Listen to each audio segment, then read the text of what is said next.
Hello all, it's the 4th of November 2016 and it's Dan here from Essex, United Kingdom. So you see in front of me here, this is Musa Basjoo, otherwise known as the Japanese banana plant. Now, quite a curious thing to grow here in the UK because of course we don't have a sort of typical climate for growing bananas. They tend to grow very well in tropical climates and warmer parts of countries like Spain, countries like the warmer parts of Florida, South America, warmer parts of there, etc, etc. You get the idea. Generally warmer parts of the world. Now, this here is frost resistant in the sense of if you get a hard frost or a succession of hard frosts, it normally kills off this top bit that you see here, but then the rootstock the following year or following the frost will then continue to grow, or the root, as I rather should say, will continue to grow up again after the frost or the following year. So for example, this one here was the plant from last year, but it got killed off by the frost. But there was also some suckers that the plant was putting up, and you can see that they've grown into good sturdy stems. So, you know, these are a good thing to purchase if you fancy a touch of the exotic in your garden or in your polytunnel. Now, we've had about 2 or 3 frosts, I think 2 in the last week. It went down to 1 degree one night and 2 the next. And as you can see, we've got a little bit of frost damage here and some frost damage here.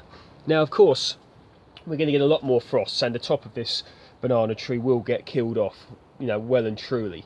Even in the polytunnel here, where it does get a little bit of protection, it still won't last. So, I've never managed to get this to fruit.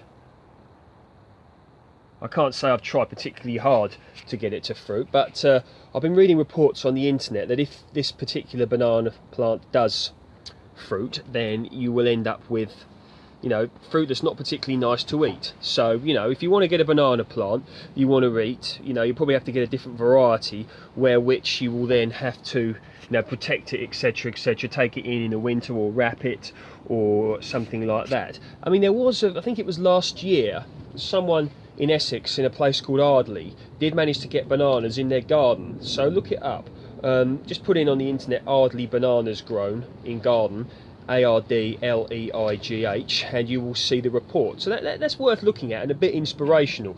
But as my long-term viewers know, I do like a touch of the exotic. A lot of this is to do with the fact that I've spent a bit of time in Southeast Asia and I just love these sorts of plants. So there we go, Musa Basjoo, the Japanese banana. Whether it truly comes from Japan, of course, is another matter. I have heard people tell me that it's indeed not a Japanese banana plant at all, and this is just a name, but I'm not going to go into that too much on this video. You can do your own research regarding this. So, good thick stems. I mean, people that have seen these in proper climate, you know, really suitable climates for growing these, know that they really do get very big banana trees and very, very tall and high and crop prolifically as well. But you know, highly unlikely to happen here. But nonetheless, this is something that you could consider, even if you're going to grow it outside unprotected. You know, you can get hold of one of these. Ideally from someone who could give you one for free would be better, because this will propagate. So what you could do is find a way of like digging this bit up and then putting it out in your garden. Then it should successionally, you know, grow up every year following the winter, and you know, you have a nice ornamental garden, you know, with a nice ornamental plant in your garden, which I think could be particularly, you know, a nice thing to have. Or if you want to ensure that it lives, you can even protect it. A good way that I've heard of protecting these from frost is if you cut it off to here like this with a sharp knife or whatever, or a blade or whatever you want to use, and then you then put a dustbin over the top with straw in it, and that will then protect it. Of course, you've got bubble wrap as well and that sort of thing, but I don't bother. I just leave it out here and the frost kills it off, and the following year or after that frost it then regrows.